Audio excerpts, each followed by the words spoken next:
All right, we are live. Hi, everyone. Thank you so much for joining us. I hope the sound is okay. If the sound is good, please put our new athletes table emote into the chat. I am really excited about that.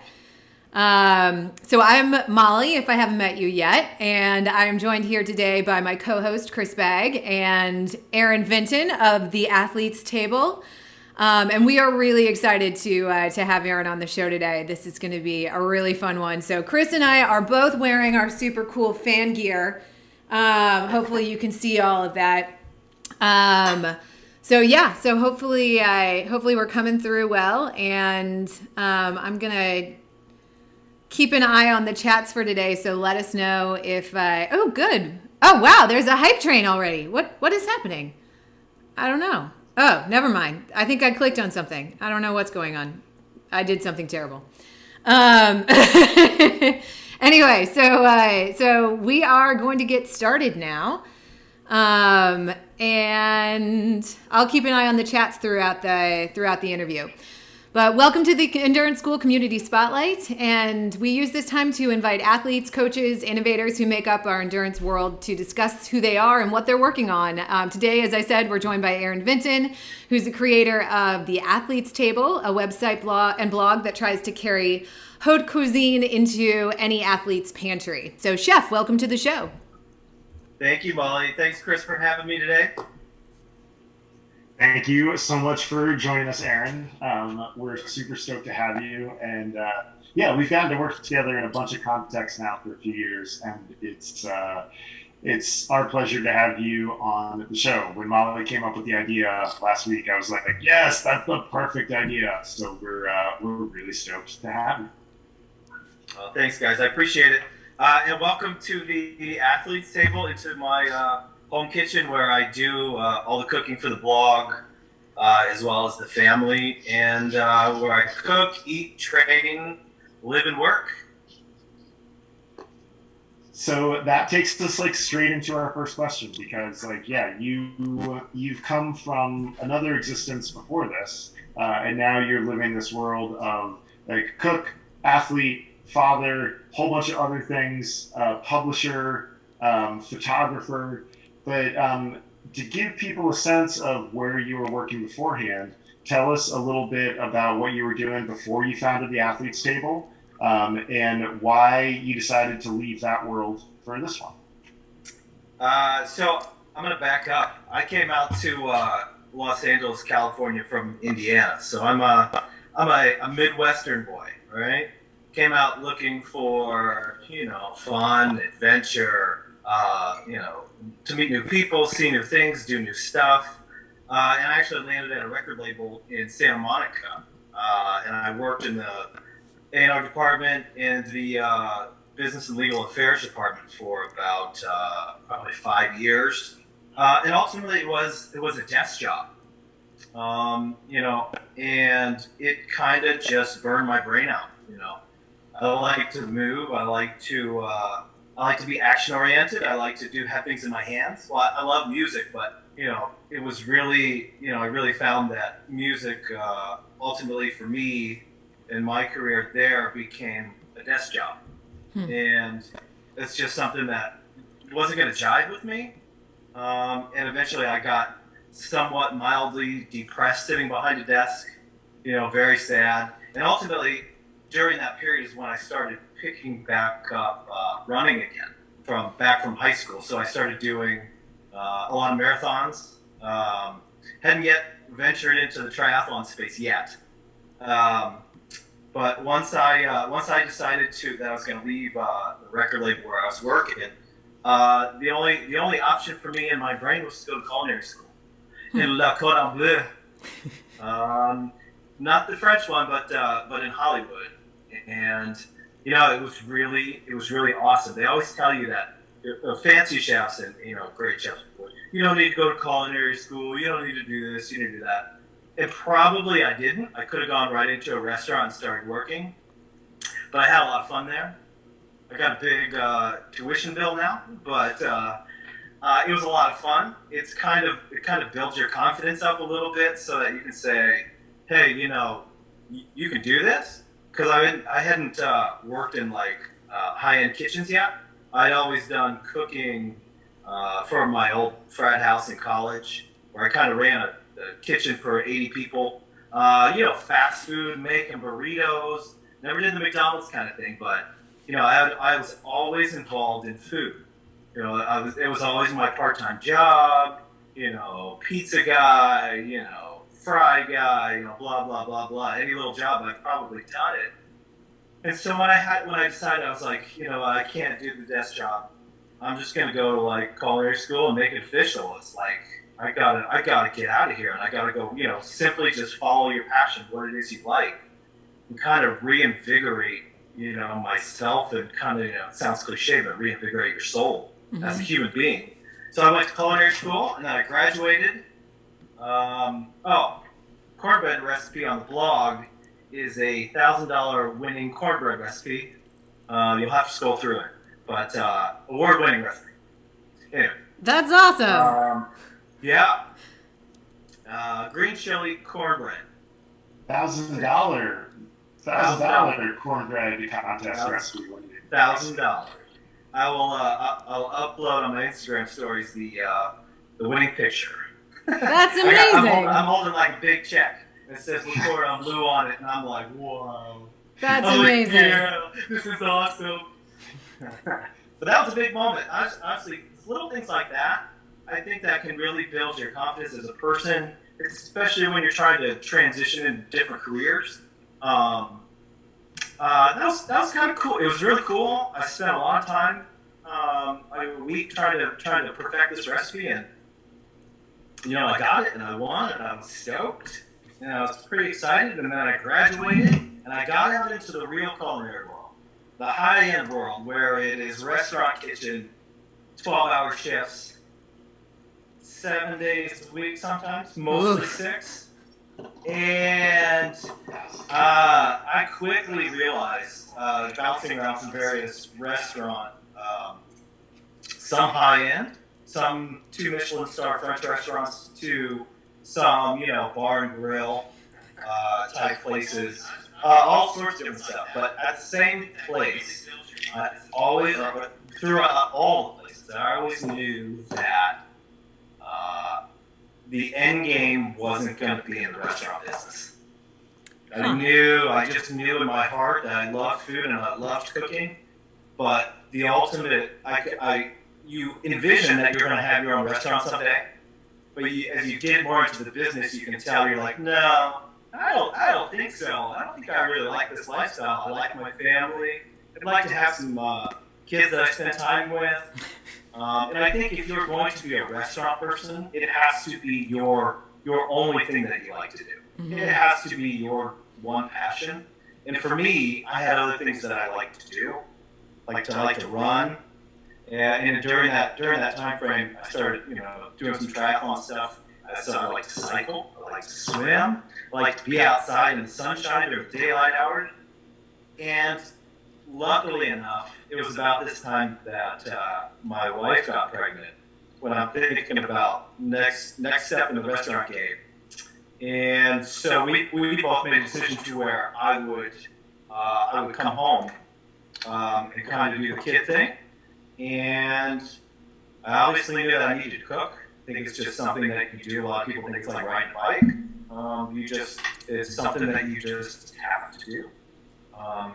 So I created a blog, and it was a combination of food, family, fitness, kind of trying the best that I could to combine all those passions into one thing, and to try and do it all. Some days I'm better at pulling it off than others. Some days it comes easy.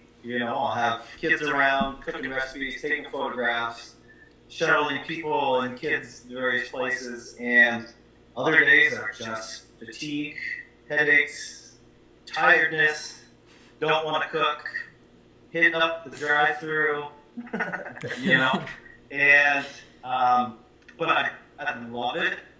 Hopefully we can turn the Athletes Table in the next couple of years into something bigger, something like a nationwide food delivery service, which would be really cool. Awesome. so that you can the consumer or the consumer content can actually order the food that they see off the blog. They can, they can make the recipes or have it conceptualized further if it's like a plated, full service pop in the microwave kind of deal, or it's like one of those Blue Apron type kits. But I think there's a big, a big upside to athletes and food. Obviously, we all love to eat, get super hungry. Mm-hmm. I think I just kind of meandered, but focus me back in on where you need me. So, for the uninitiated, how would you describe the athletes table to somebody who hadn't come across your blog yet? If you were meeting somebody, I know like there are very few people in the triathlon space who have not spent some time on your blog, but how would you describe it? I would say it's a home. It's more than food. Mm-hmm. It's a home for people looking to get the best out of themselves, whether that avenue is food, learning how to cook and make new things, or to be motivated. I love sharing and coming up with posts. If you follow me on the Athletes Table on Instagram at #AthletesTable. I just really, as a human being myself, I love to eat, I love to be motivated, I love to be athletic, and I want that to come across through the blog, and I want whoever comes to the website to feel, or the Instagram, or the social media stuff, to feel inspired, really ready to take on, whatever athletic kind of challenge it is that they want to do. Mm-hmm. Awesome. So I want them to feel awesome. Awesome. I want them to feel like I want them to get in shape. I want them to feel empowered. I want them to feel like they can take on the world. So speaking of like getting in shape, taking on the world, let's talk a little bit about you and triathlon. When did that enter your life, and how have you made it fit with all the other stuff that you try to do? I started triathlon in 2015 from a solely running background. I got married in Hawaii December of 2014 and met a guy and a buddy of mine named Scott Smith, who ultimately coached me for a little while. And we did, from January, February, March, we did 3 months of triathlon training right into Oceanside 70.3. So I killed it. I did great. I did like a 5:13 maybe. That's great. Right? And I was so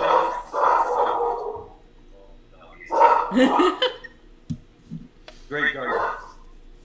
I was so stoked because I had never thought that I could do a triathlon. Mm-hmm. I never thought about it, and not just like a half Ironman. Like what? But I just remember, I was on a motorbike and I did great. And then I got through swimming. I've always been a fairly competent swimmer. And then the bike was cool. And then I just remember, hold on, let's go see what this dog is. Look. Hold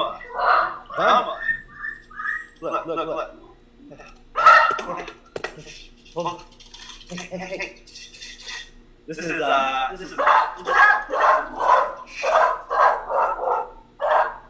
Hi, pups.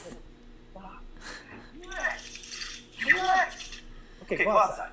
Hold on. Go out.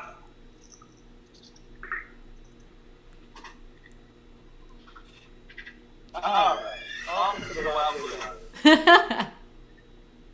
All right. So that's how I got into triathlon. I met a guy at my wedding who was an Ironman guy, and I was just like in awe of this dude. And let me get you back, guys. Hello. We can hear you. Oh, hello. And it was just amazing, like, because you only see like triathlon people on like TV, They are such rock stars. It's true.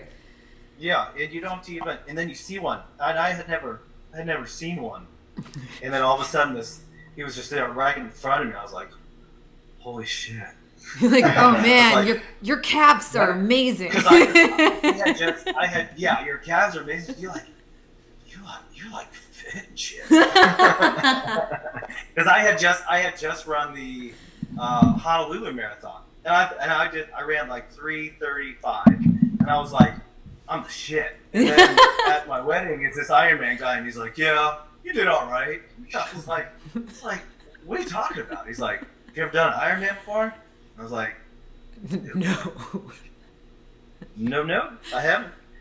So that was my foray into it and getting into triathlon. And then it's just been since then it's just been, a lot of training, a lot of learning from great coaches, learning a lot about, how to eat, honestly. Because, when you come from a restaurant background, you think about like eating and combining foods based around the concept of applying sugar, fat, and salt to any sort of food, and it'll taste amazing. So that's it's a different mentality of eating to support the body, and that was pretty awesome. I really enjoyed that. But triathlon has been kind of a savior to me too, because it was something new, something that allowed my brain to learn. A lot like cooking, you learn every day. I feel like you can learn every day in triathlon. So it's been pretty cool. I hope to keep going. Nice. Great. Awesome. So I think we're gonna move now in spirit of learning. You're gonna take us on both a little tour of your home kitchen for all of our viewers. One of the things that I know people are always interested in are like the tricks to make their own cooking better. And I believe you're also going to do a demonstration for us. So whatever order works best for you on that one, you can just hit those three things for us and kind of let our viewers see where the magic happens, and then teach us all something. Let me get you out of that little mold, and I think I'm going to flip you around. Yes. Cool. And so, the kitchen at the athlete's table looks like that. This is where I do everything, and I'm grateful that I have a crap ton of storage. Because if you'll notice, and as a chef and somebody who runs kind of like a food-based business, I keep a lot of food here. It's kind of like inventory, right? Can everybody hear me? Yeah. Yeah. Okay. It's like this is my inventory. This is my product. This is what feeds me. This is what feeds 5 people who live here. But there's some interesting things, and I'll point them out to you as we go along, that you bring home from the restaurant and you apply to your home. Little tricks and things to make things look cleaner, a little more organized. I don't know if this looks organized. It looks organized to me. Certainly more organized than my cabinet. One thing I hate, I love to put things into clear packaging, because like this is sugar. This needs to go in something else. But all of the different kinds of packaging and all of the different kinds of labels and colors, it gets really confusing in your head. I don't know if that seems weird, but it's just like I need clean, simple, and organized. And I'll show you what I mean. But I keep so this is kind of like the drawer for nuts and dried goods. So if you'll see, everything should be like labeled, like candy ginger. You want to label and date everything, because you don't want stuff to go rancid or sour, and you want to be able, this looks a lot better than just a bunch of bags of stuff. More like this drawer. See the difference? Mm-hmm. This is a bad drawer, and that's a good drawer. So when you're trying to cook or trying to create a recipe, sometimes you do a lot of stuff on the fly. You know, it's not always pre-planned. It's not always put out the recipe card and, you know, follow directions and that's what you get. Where do you get all the little containers? You can do them online, or you can get restaurant supply stores. I have Smart and Final out here that will sell directly to the public. But honestly, most of the stuff you can get on Amazon. Here, I'll show you. I want to go back to that drawer because it's a good drawer. These containers, they're called the deli cups. You know what I'm saying? Awesome. That kind of stuff. Yeah. So they come in a couple different sizes, but it's pretty fun. It's pretty cool to be able to look and feel organized, to move quickly and cleanly. So this is a cool drawer. This is all the different bowls and plates and different kind of things that you'll see in pictures. Really cool stuff. A lot of plates and bowls can get kind of expensive. Like, I think this is maybe a $40 plate. But they're handmade, and they're very artisanal. Yeah. And they look really good in pictures. Like, food doesn't look, when you take a photograph of it, very good on a white plate. Is that Heath? Say it again? Is that a Heath ceramics plate? Is that what those are? It could be. This one is called Humble Ceramics. It's probably my favorite. But Heath is the same. It's the same kind of deal. Awesome. It's just authentic handmade stuff, you know, and it looks cool.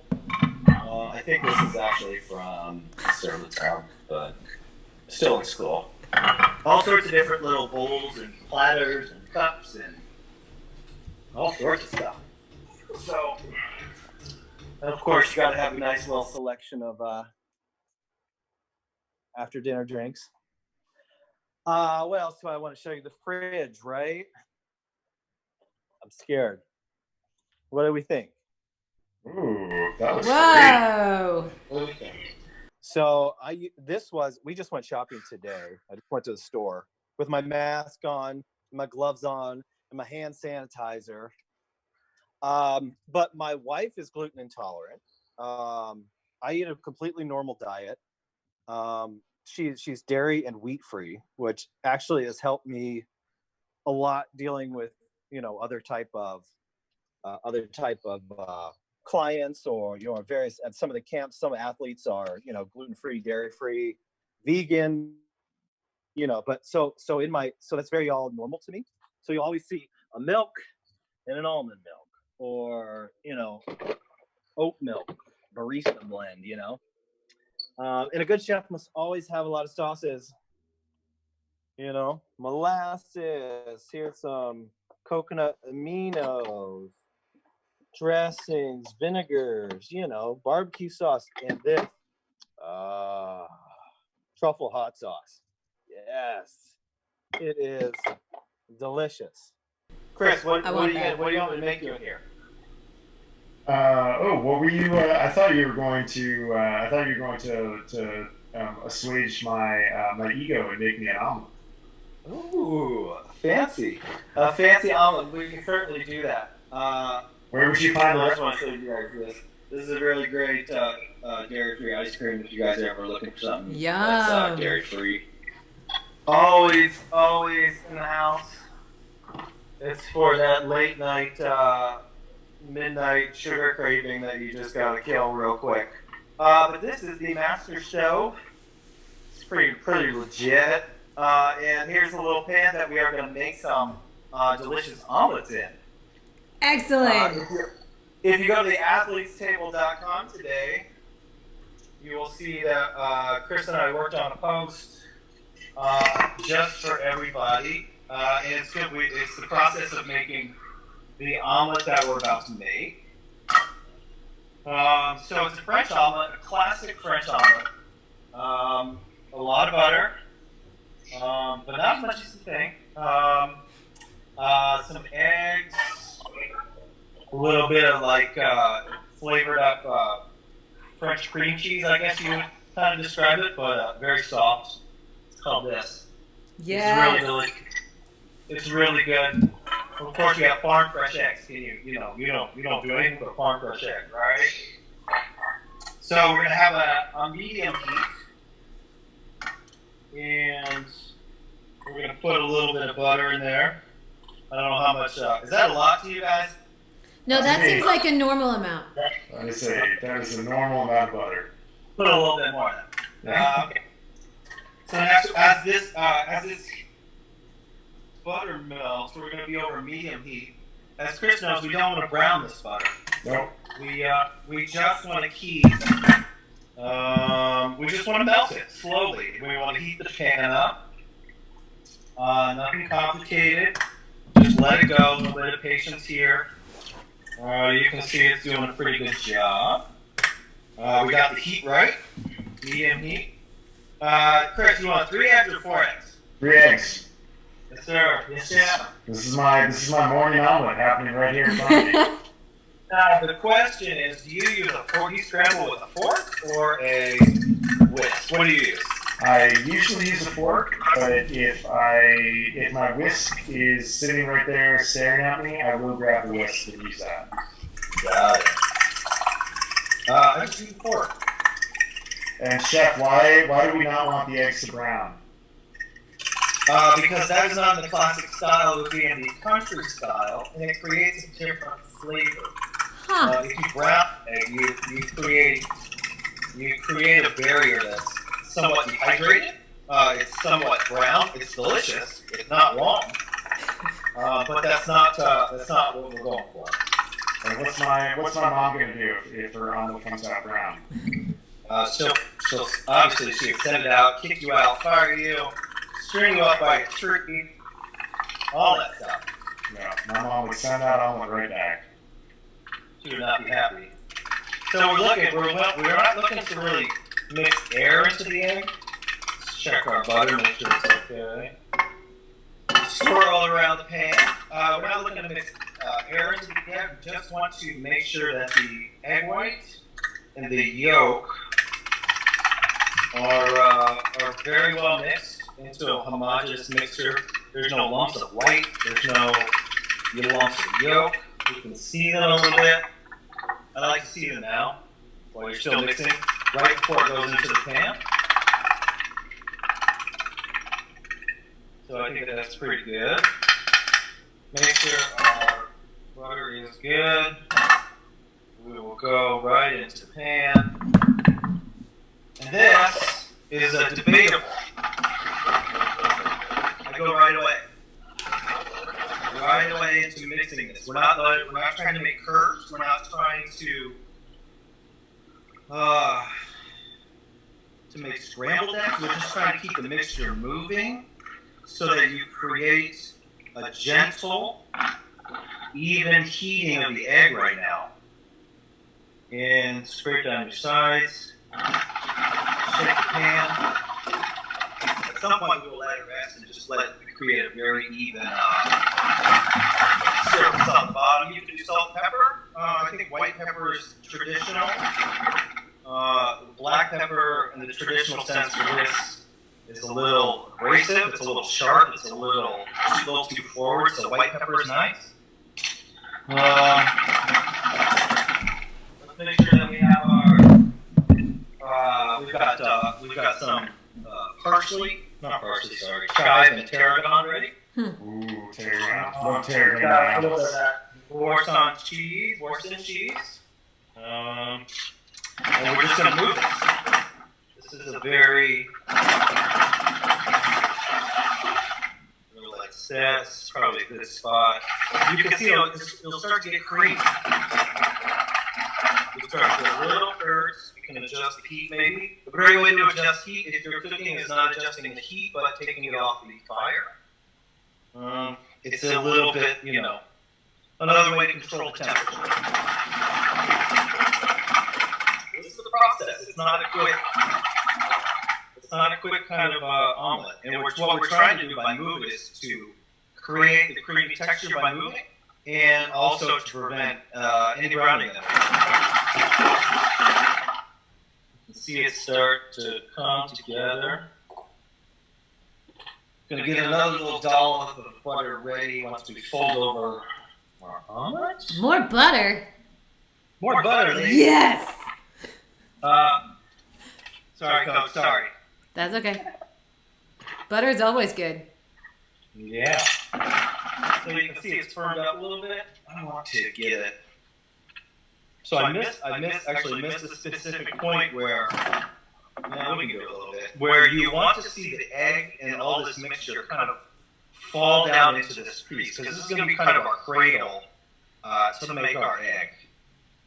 So you can see it move. That's perfect, right? Because now we can add in some of our cheese.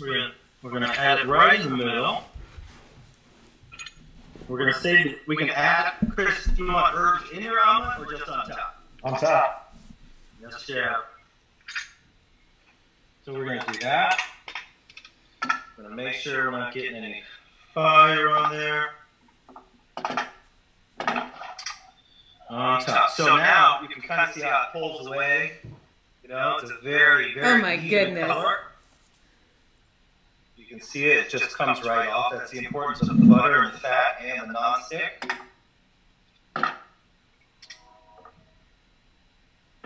So we're going to just let that come over. It needs a little more cooking time, a little more heat right here. But you can, I don't know if you can tell, but it's really, really very smooth right there. It's lovely. I would happily eat that omelet. Huh? That looks Ready for great. speed. You can actually make these really fast, or you can take your time and make them really slow.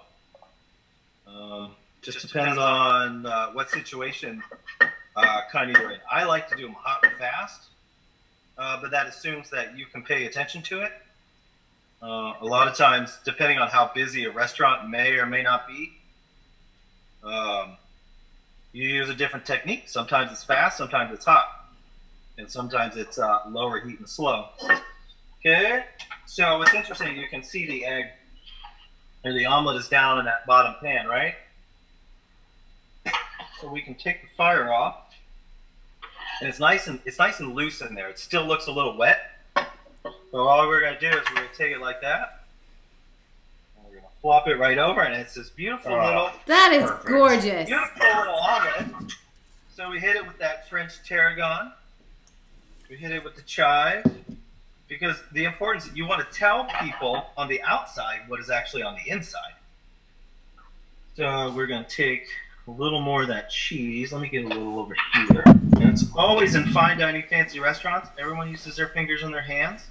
So if you think your food doesn't get touched, it sure does. So there we go. It's a classic French omelet with some tarragon and chive. And some cheese inside, and it, if we open it up, it should be nice and kind of smooth. It shouldn't be runny, but it should be wet. It should be soft. Here, let's squeeze it out. Are you ready? That's gorgeous. Oh my God. It should be nice and soft. But yet still firm. You should kind of see the layers of the folding. And that's an omelet. That looks incredible.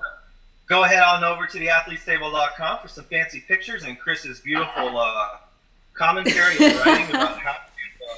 Chris has made his background his own omelet. On that beautiful plate. I promise. Hey, Chrissy. Oh, it's so good. It's so that good, is Chef. gorgeous. It's the best omelet ever. And then you have to wash the dishes. All right. So that is our omelet. I love it. We got to clean up a little bit. So I know we already have some questions from chat, but Yeah. Chris, my chat got deleted. Can you ask some of them? I know Kirby's was which chefs currently inspire you? That's a good one. There's a guy named Barn Assholes. What? I'm heading out to the pain cave / garage, so I can get out in the hot kitchen. A guy named Chef Ludo. He's a French chef based here in Los Angeles now. Owns a couple restaurants, and chefs are intense. But you can have ones that are nice, and you can have ones that are not nice. Um, I can understand why they're not nice. They get stuck in the kitchen a lot, and while it's fun, really annoying. So I'm going to set this back up. Chef Luke, think I think he's really an inspiring guy because he seems like a nice guy. Obviously, he's a phenomenal chef. Excuse me. Let's see if we can make this thing work. And are we back? Hello. Look at that! Look at that omelet behind you, Chris. I know. It's great to your omelet. I'm trying to make this. I got a new. Oh, is it working? No. Uh-huh. Yeah. No. We got No. Okay. Feel like I'm crooked though. I think if I had to call somebody out, it would be Chef Ludo. And he's a great chef. You should go Google. I'm not sure how to probably pronounce it. Love something. I just called Chef Ludo. He's a pretty legit guy. What is the? We have a question from Molly's brother. Vlog. And Molly's brother. what is the #1 cooking technique or recipe you'd recommend for someone whose culinary prowess peaked at frozen pizza? I think how to work the grill. I think how to grill something, grill and sear. I don't know. They're all important. What is it about the grill that makes you reach for that answer first? I think it's fun. I think it's a fun way to cook. There's no rules really on a grill. Like people there's no like specific time and well, except for barbecue. There's usually not a specific time and temperature for things. You just throw it on and you either turn a high heat or a low heat, and you can move things around on a flame. It's like, and you can cook anything really on it. There's no rules. That's one thing about French cooking. While I love the rules, it's just I love the freedom that a grill gives you. Mm-hmm. But grilling, and everybody can grill. It's easy to grill. Even Chris can do it. Yeah, I know. You blew my mind at camp a few years ago when you started grilling broccoli, and then I was like, oh my god, this is amazing. No, it's not grilled broccoli. It's lemon chard. Lemon chard broccolini. It was awesome. Now you're just saying names of vegetables. Come on. Lemon chard, broccolini. Okay. Top 3, or not top 3, but necessary kitchen appliances. If you had to cut it down to 3, what would the 3 kitchen appliances be? A good frying pan. I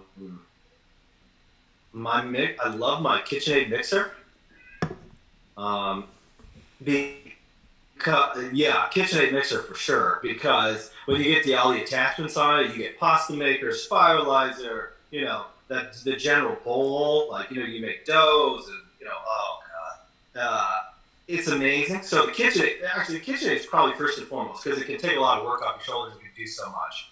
A frying pan, a good one, a heavy one that's somewhat expensive. Don't buy the Kmart version or the grocery store version. Spend a little money on a good frying pan. It's worth it. It will last you. It will retain heat better. It will cook better. It will clean easier. All that stuff. Buy good pots and pans. And you will have more pride in the things that you're cooking when you have a nice set of pots and pans and things that you really like. So that gives me third. One more. Obviously, it has to be a chef's knife. I was gonna guess that. You gotta have a badass knife. I mean, how are you gonna be a cool chef without a sharp Japanese Damascus blade, wooden handled, big old chef's knife? Yeah, chef's knife, KitchenAid mixer, and the frying pan. That's my 3. So Awesome. that's an excellent list. Yeah, because you don't need a fork. You just eat with your hands. You don't even need silverware. You just... That's awesome. So Yeah. part of the reason why we started this is because when we had to close the gym because of everything that has happened, and as our group workouts have been canceled over the last couple of weeks, it's freed up a lot of time for us to kind of throw ourselves into some new adventures, to try to figure out some new ways to generate some community and some connection. So that's been something that's sort of come out of this for us. What has come out of this time for you? Like, what has this freed up in your life? So my wonderful life consists of a couple different dynamics. First and foremost has to be, since I'm at home, and my wife and I agreed that when the kids started coming, I have 2 now. I have a 3-year-old boy, 3.5-year-old, almost 4, and a 1.5-year-old girl. So we are smack dab in the middle of like super intense kid time. This is the the moment where it all feels like it's falling apart. While you have all this amazing time, amazing experiences, and all this love and beauty everywhere, you just feel like it's overwhelming at times. But this time away, really for my wife to be home and to everyone else to be home, it's taken a lot off my shoulders, because my wife is home and can handle the kids a little more. My mother-in-law is with us, who is currently battling lymphoma, so we have that to deal with, and she's doing phenomenal. She's doing great. But we're actually, because of the coronavirus, we're actually holding off on her next treatment and next therapy, so that it's safe for her. But there's a lot right now at the moment. There's a lot of hands around, so I've actually been able to do a little more training than usual. I've actually been able to increase the rate in which I do blog posts and Instagram stuff. So it's eased up a little bit for me because I'm at the house, and now everybody's coming back to the house. I don't have to go run here, run there, take it here, take it there, run to the grocery store, buy stuff for this recipe, go back and pick up my bike at the bike shop, and then get it home, and then, oh my gosh, it doesn't work again. It's like, I don't know how to do this. And some of the craziness is gone. It's certainly much more calm right now. And honestly, that's been a blessing. I know there's lots of people around the world who are very sick and dying, but as long as nobody here is sick and dying, things are cool. I'm liking everybody at home. I think America should work like half as much as they do. But anyway. And that kind of fits into one of the other things that we're going to talk about today, is that that sort of traditional setup that you are definitely not doing. Like, usually like the guy is historically it's like, the man is the breadwinner, but you guys have switched that up. And then another thing that we talked about is sort of you being a kind of type A person, and a lot of our athletes and people that we work with are similar to that.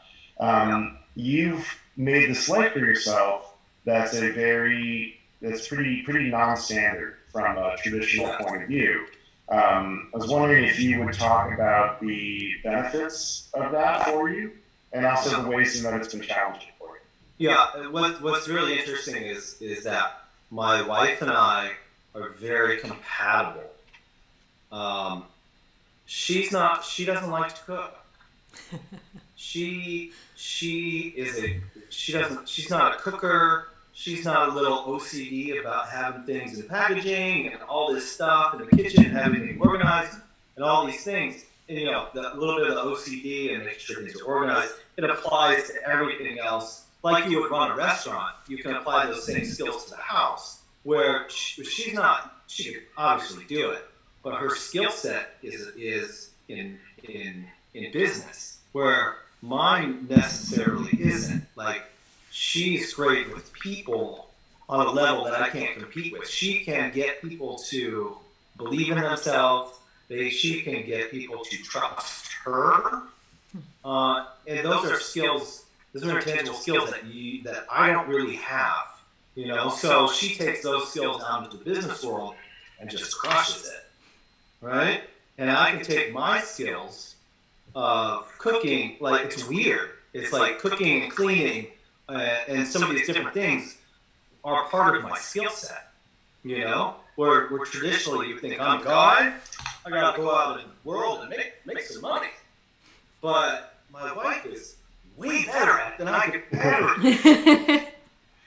So I, being intelligent, I say, okay, you're way better. How do I support you? How do I give you the tools that you need to go out and be successful at a level that I can't be? And so I'm at home doing the things that a traditional woman does, right? But I'm a type A person, right? Like, I'm still Mr. Triathlon, hard charger. Like, I still want to go out and crush it every day, right? But you have to dial that back a little bit, and it's very challenging.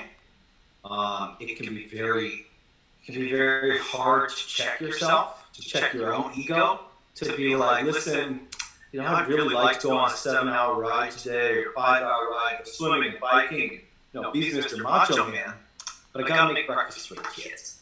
And then I gotta take them to school. And I gotta wait here. I gotta go to the grocery store, get the car washed, and, you know, clean the floors because there's food all over them. And I have to do that, but it dips into my skill set and things that come natural to me. Cooking, cleaning, taking care of restaurant patrons, you know, running a kitchen team, you know, keeping home base going, keeping the restaurant going, keeping, you know, just your house going. So it's interesting. We both have skills that go in the opposite traditional direction. And we've been successful because we understand that and we've been able to exploit it to our benefit. But it's challenging because she is out there, you know, hard charging, working in the music business where we met, which is definitely a voice club, definitely male dominated. And then, you know, and there's times where, you know, all she wants to do is go home and hang with kids. And all I want to do is go out and, you know, make money. So it's like, it's a revolving circle of what's best for the unit or what's best for the family. You know, so that's checking. You got to check your type A. You got to do what's best for the family as a whole. You know. Absolutely. Yeah. You are also super good at the cooking part, so I can see it. Yeah. That can be a problem too because you kind of eat a little bit more. For anyone who's been to one of our camps, Chef is also the person who provides the amazing meals at the camps that we run, which has been a real benefit for staff. Yeah. Super sag sandwiches, eh, Molly? Yep, super sag so sandwiches. Whew, check my Instagram. So you know, go ahead, Chris. No, I was gonna say, speaking of Instagram and speaking of all of the different ways, the ways that you manifest your business, like, tell us about the process of generating an Athlete's Table post. How long does it take you? What do you focus on? We've already had somebody in chat talk about the inspirational quotes that you put up on Instagram.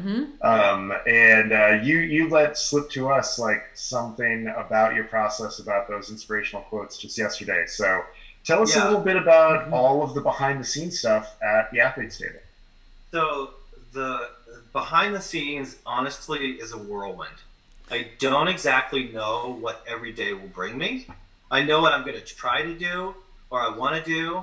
But reality is I don't know how it's going to work out because there's variables like my wife's schedule, the kids' schedule, and just things that have to get done at the house. And all my stuff, all the athlete's table and workouts are actually the things that I do for me, but they're last on the list. So it's a blessing when I have time, and I make time. I'm blessed that my family helps me make time, and they kind of structure a lot of the weekends kind of stuff so that I can have a couple hours just to go do me and be me. And today on a Friday, which feels like Saturday, which feels like a Monday, Tuesday, Wednesday, Thursday, Friday, Saturday, Sunday now. I got to do a blog post about the egg, the omelet. I got to do a quick hour easy bike ride, and they're Happy making coach. time with the kids out there so we can have a conversation. But on the daily, I don't know. I have a plan. It may not work. So, for instance, I'll have a recipe I want to make. The kids get up. We all are all together making breakfast, doing that thing. The wifey goes off to work and does her thing. And it's in this moment. It's actually kind of fun because sometimes you're with your kids out at the grocery store shopping for ingredients. And Maverick, my 4-year-old, is really starting to kind of be able to help. Carry groceries, he's like, I want to help and do things. So which is cool. What was the original question? I want to stay focused on your. No. You're getting through it about the Athlete Stable platform itself, how long it takes, and like what goes into creating a blog post, and then your state of mind when you usually put up an inspirational quote. So what we'll do is I'll be inspired by something. Usually the recipes that I put up on the outside, I've been inspired to create it for whatever reason. Maybe I saw a picture somewhere else about something that looked really good, and I'm like, hey, I can turn that into something healthier, or whatever it is. It's inspired you. I'm like, hey, that looks good, and I totally know what I could do to that, and how to make it healthier and easier for the home person to cook. Because nobody's going to make salsa to put on top of blah blah blah. They're just going to go buy salsa. So here's it. I'm going to go use this salsa, and I'm going to do this and this and this. And I go buy it all. And then the process is that while I'm cooking a recipe, a lot of time in photographing a recipe, a lot of times I'm cooking and making another meal at the same time, and trying to work. And then I get nap time. This amazing thing called nap time. I like the sound of it. Is you would think you would be able to rest, but in my world, it's crazy because that's my moment. That is my moment to sit down and edit photographs. It's my time to take pictures. It's my time to come up with quotes or look at it. It's also my time to go and do a workout, and that nap time may be 30 minutes or it may be like 3 or 4 hours. I don't know. So it's always a stressful moment, an amazing moment because you're like, yes, it's nap time, and they're looking tired. Is he gonna go down easy? Is she gonna sleep? Okay, yeah, it's gonna work out today. You get all excited, and you start doing all your stuff, and sometimes they wake up and blah blah blah. Anybody that's home taking care of kids knows all about this. And then sometimes I get frustrated because I'm trying to do a blog post. We just created this awesome recipe, and we took awesome photographs, and I'm really excited to go look at them and edit them and make them look great. And then you hear a little baby crying, a little baby voice, and you're like, you're like, darn it. I love to hate that kid, But the process is we take the recipe. I have, if it's anybody's interested. Can you guys really see that? Yeah. This is kind of here. I'll go. This is kind of behind the scenes. I use a platform called WordPress. Oh, Let me okay. go through. And let me visit the site. Right. So this is the back behind the scenes page, and then there's a front page where you see all the prettiness, right? And our there's our omelet that we put up today.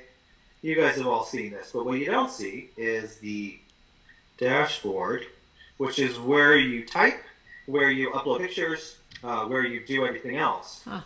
where you can run a store out of, where you can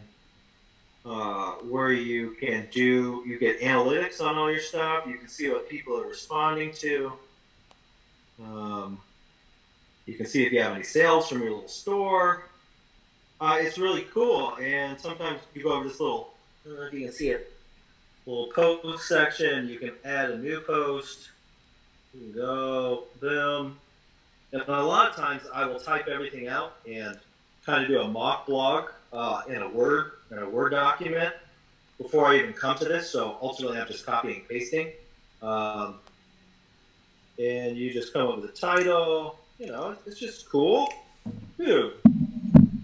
And literally, if I publish this, are you sure you want to publish? No, not really. Let's do it. Oh yeah, everybody go there now. Check it out. Yeah. Go to the website. Awesome recipe called food. But it's updating, so it is currently published. So if we go back to our front page and we go visit the site, It says food. oh look, food! That's awesome. Yummy! Look at that beautiful picture. And some more crisp bags, more delicious writing. Yeah, so that's a little bit of just a quick glimpse. I don't know how many people have worked with WordPress or other online. You guys obviously have a whole huge behind the scenes for your guys is everything you're doing, all this. You guys know more than I do about all the digital stuff. But that's just a quick little peek. So you go from cooking, you go from idea and conceptualize the recipe. Usually I'll draw out a picture of what I think it's going to be. I'll go buy the ingredients, whatever I may need. I'll come home. I may end up cooking something 3 or 4 times. Then that sucks because you end up using a lot more food and you have to pay for that. And you can't sell enough t-shirts to pay for all the food. How do people buy t-shirts? Huh? How do people buy t-shirts? I have an online store. What's that? Where's that? On the website? On the website. Awesome. If you go to site, you'll see it over in the right-hand corner. It's called, currently I have it, Live Full, Die Empty Store. That's just a project that's coming in the future. New kits coming soon. Ooh, salad. Trying to transition to make a little Live Full, Die Empty as a brand. That's kind of like a cool kind of thing. Very cool. And then work everything merchandise off of that. So it's kind of behind this little label. But anyway, so we conceptualize, we draw, we cook, we photograph, and it takes maybe 2 or 3 hours to actually cook and photograph.